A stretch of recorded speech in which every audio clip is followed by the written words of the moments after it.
find myself in Fairmont, West Virginia on this cold December evening, and behind me is the Rambling Root, which just started brewing their own beers, but they have like 20-some taps of everyone's beers, so let's go see what they have.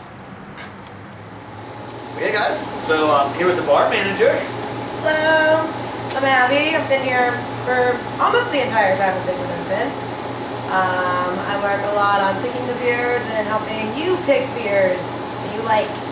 That's awesome. So how long has the Rambling Root been open? It'll be our 3rd year this St. Patrick's Day. Nice. What a great anniversary. Yes, it's a double whammy on that one.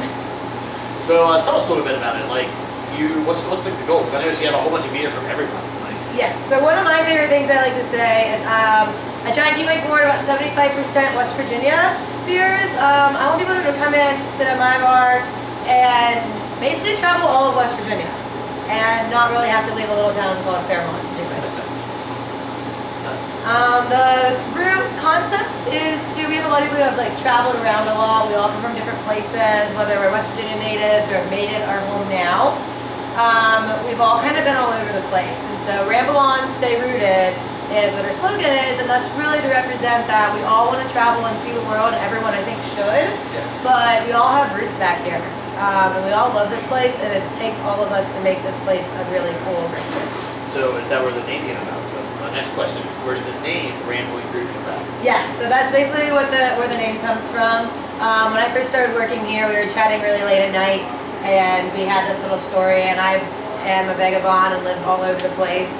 And they said that, and I was like, oh man, I think I might have found a place that I want to stay for a bit. So I've been here for almost 3 years now. Found a place who wants to leave her roots. We'll dig them deep a little bit. Awesome. So, how many beers do you do yourself, you think, with? Because how many taps do you have? Start there. We have 29 taps. Nice.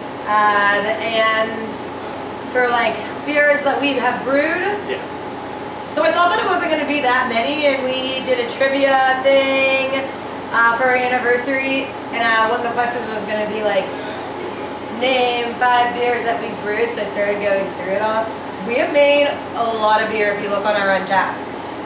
My guess is going to be about 30 to 35, maybe even 40 that we've brewed, whether it's been one-time small batch deals or ones that we've redone. Now, have you been brewing since the open nose? Wow, so that's even more impressive. Yeah, no, we probably were open for the 1 year, and then we've probably been brewing for a little over a year and a half, I think, since we actually got our license. We've been trying for longer than that. I think it was last November was when we actually got our license. Close to that, yeah, September, November. So the area, it's a good area around. Do you get a lot of college people, a lot of spillover from Morgantown, or just I don't think we get that many college people. I'd like to reach out to them a little bit more. There seems to be that bridge causes a big problem. The college kids don't want to cross that bridge, I don't feel like. Bridges are scary, okay? Yeah, there's trolls under the bridge. They don't have the toll. We get a lot, I think, of young adults. I would say our average age group is 25 to 40. So. And you're right off the 79, so it's not even that far. When we were driving here, I was like, oh wow, there's a dam there. So I think that has something going for you. Yeah, when I did the first Rails and Ales and we weren't brewing it, I just kept trying to pitch to everybody that when you want to get out of Morgantown traffic, but you're really not ready to make that drive yet, just pop by here. There's not that big of traffic. There's really no traffic, and then that can give you kind of your nightcap before you start getting on the road, making the journey home. And that's something we want to get a sign on the interstate because we are really close. It's easy to get off the exit and get to us. We're right downtown. It's what, 5 minutes, if that, to get across? Depends if we hit 2 red lights or 1. Yeah, which I hit going from So it might have taken you seconds. Yeah, but it wasn't bad. So what's the overall goal? Do you want to keep with most beers there? You eventually have half the board your beers, or? Yeah, half the board seems really ambitious. That kind of scares me. But we definitely would like to have at least 4 our own flights. If we could keep our own flights at all times, I think that would be it. We don't have a lot of intention on distributing outside. We really just want to keep it an in-house manner. Maybe a few people to get to Morgantown, get to Bridgeport to help just spread our name a little bit and people to try it and get you in. But we'll mostly be an in-house function. Now, have you went to any of the beer festivals or anything yet? I have. I did the Cabin Fever one with them. I did the Rails and Ales. Those are the only two. I had to miss out. Somebody always has to pull the short straw. Sometimes that is me. I have to stay at work. Somebody has to drive the ship. But did it do good? Did you do good with getting your beer at the festival?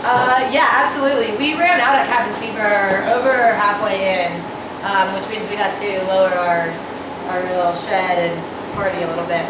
Cabin Fever is my favorite beer festival. Yeah. It is. I love it. And we were just heartbroken to find out that I don't think it's coming back anymore. Really? Which is going to break my heart because I love Cabin Fever. That's like a tradition now. Yeah, we were there all 3 years, even the first year promoting that we were going to open, and then the second year promoting that we were going to be a brewery, and then the third year with our actual beer. Yeah. Nice.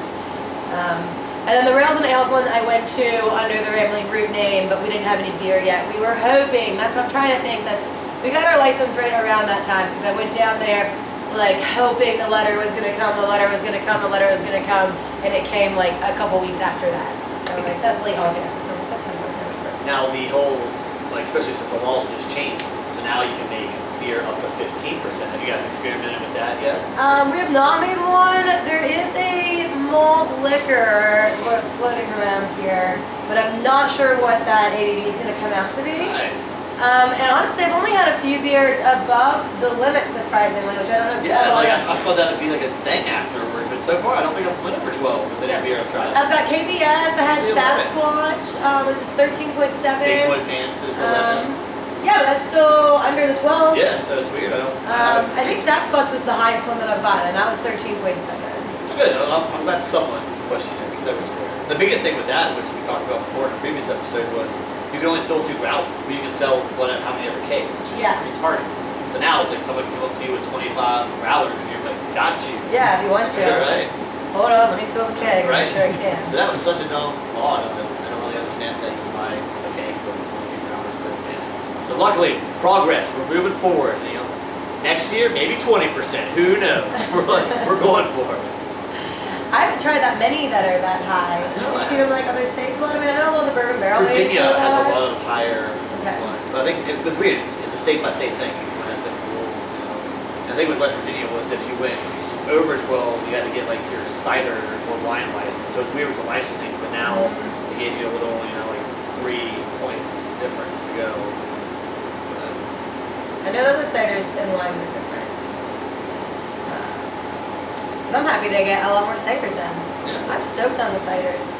I love beer. The little hybrids are good. A lot of people are making the beer ciders. Yeah. Delicious. Yeah. Some of the sweeter ones, mixing them with beers, are a dry. We get a Cookstone from Winchester, a really dry champagne-y cider. So then you mix that with a fruitier one. Comes out delicious. Nice. We like to do with that many taps. We try and do some beer mixing, which isn't always a success, but some of them turn out really, really good. Mixing Green Vegas with a chocolate stout. Yeah, well, I don't get mixed drinks here. I don't get cocktails, so I gotta fill my playing a little bit. Definitely a mix around different beers. It's weird. Beers you don't think go together. Yeah. Go together. And then when you're brewing, you're like, well, shit, let's do a sour brown. Let's do this or something that's not a beer. Yep. Good. So is there anything we haven't touched base on about the Rambling Root that you want to cover? Then not only do we have really good beer, we also have really good food. We change our specialty board up a lot. We have a full kitchen. We're getting ready to do a menu change, so we're going to be changing a few things over. And we really try and do a lot of theme nights. So we do trivia tonight from 7 to 9. We do that every Tuesday. We do live music. So always take a look at our events because we're doing a lot of different stuff. Awesome. Well, I think there's nothing left to do then to go try your beer. Yeah. Come have a sip with me. Cheers, guys. So, guys, time for my favorite part, the tasting. So what do we have? So we're going to start with the newest beer that we just came out with. It's called Something Wrong. Love it. Sometimes we make mistakes. One of our flagships is supposed to be called something dark, and that one we forgot one of the dark malts. So you still comes in a little bit. The roasted barley is the one that we forgot. And it comes out, it's a little chocolatey, a little caramel, has a nice sweetness to it.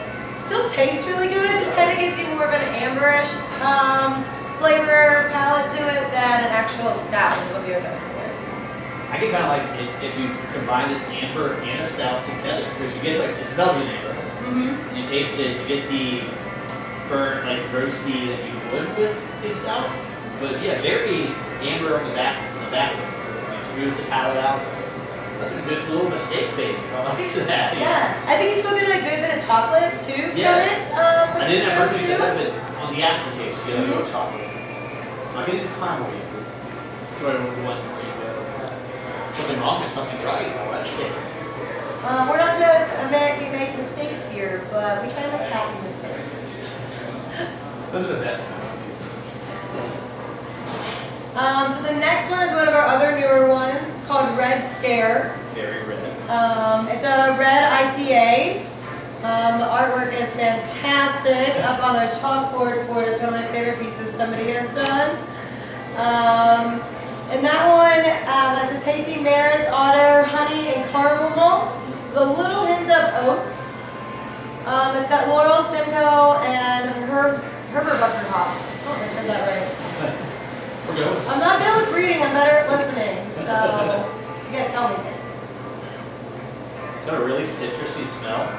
And the taste is like, it's not your everyday average. You know, everyone, like, IPAs are huge now, so there's like a million fucking IPAs. This is very different. It's almost got like, I want to say like an apple or something. It's weird. It's like a different, you know, and hops play tricks when you're, you know, like you put, oh, there's fruit in it. No, it's just certain hops taste fruity.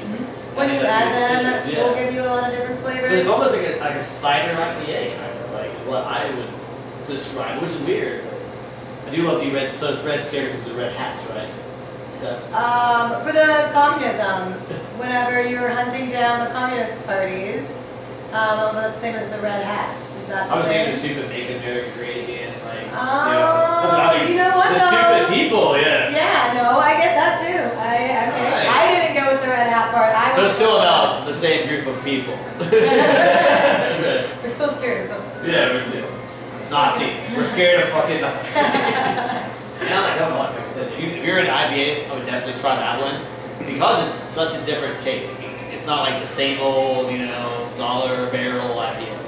Well, and that's something I would say about a lot of the IPAs that we make. We really only have a handful of juicy, citrus, West Coast style IPAs. We do a lot of them are heavier on the malt.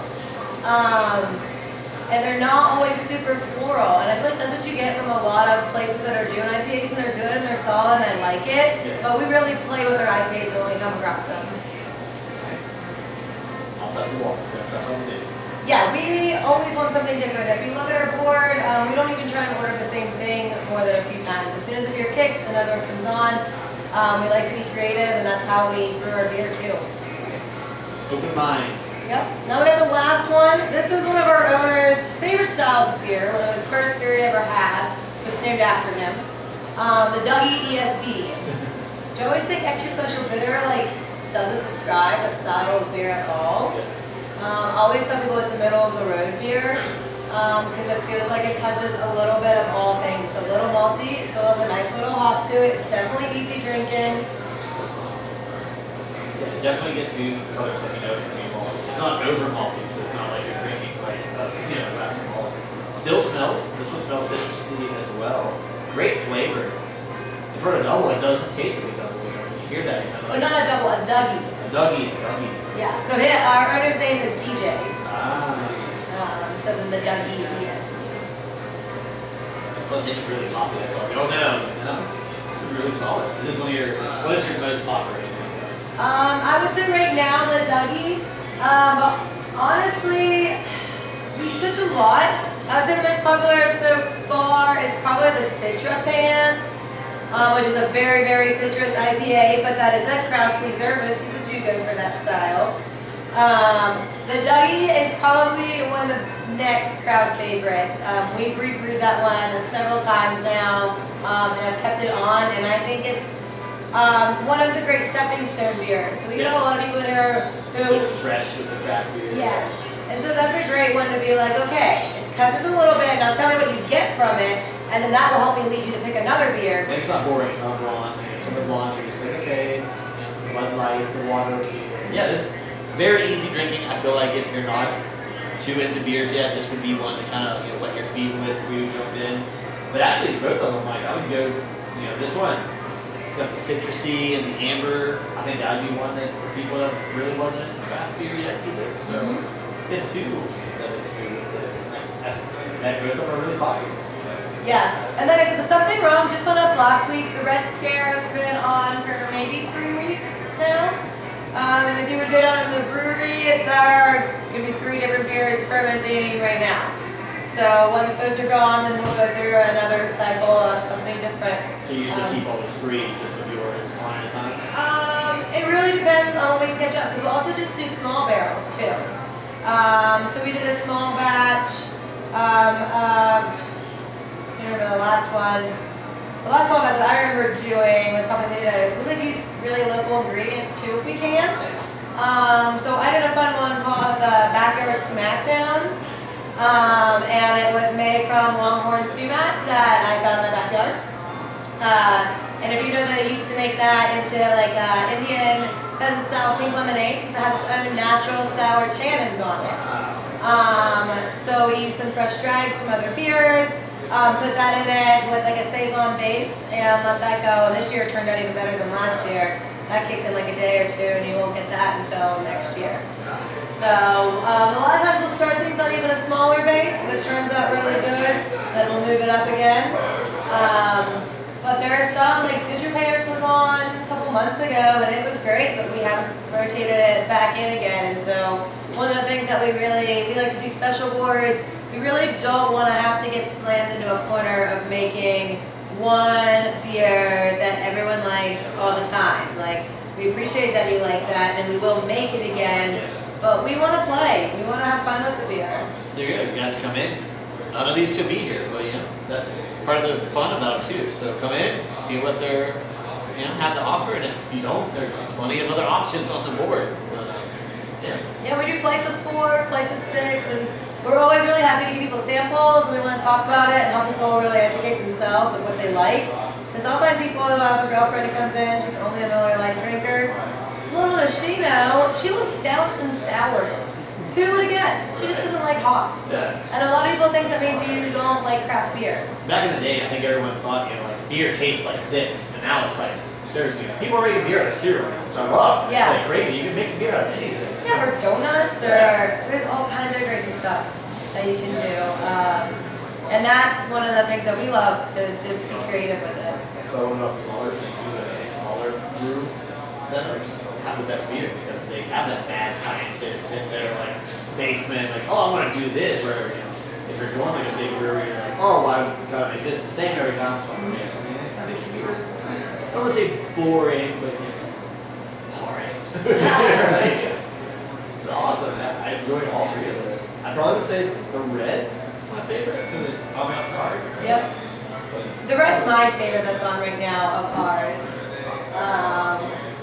We had another one that we just missed called Hodge and Podge. And that one was really good. Oh, we just hang out sometimes and chit-chat names. We have a laundry list of names that we want to go through. Sometimes I pick the name and then we make it. Nothing wrong with that either. Appreciate it. Guys, I love come you out. guys. Try it.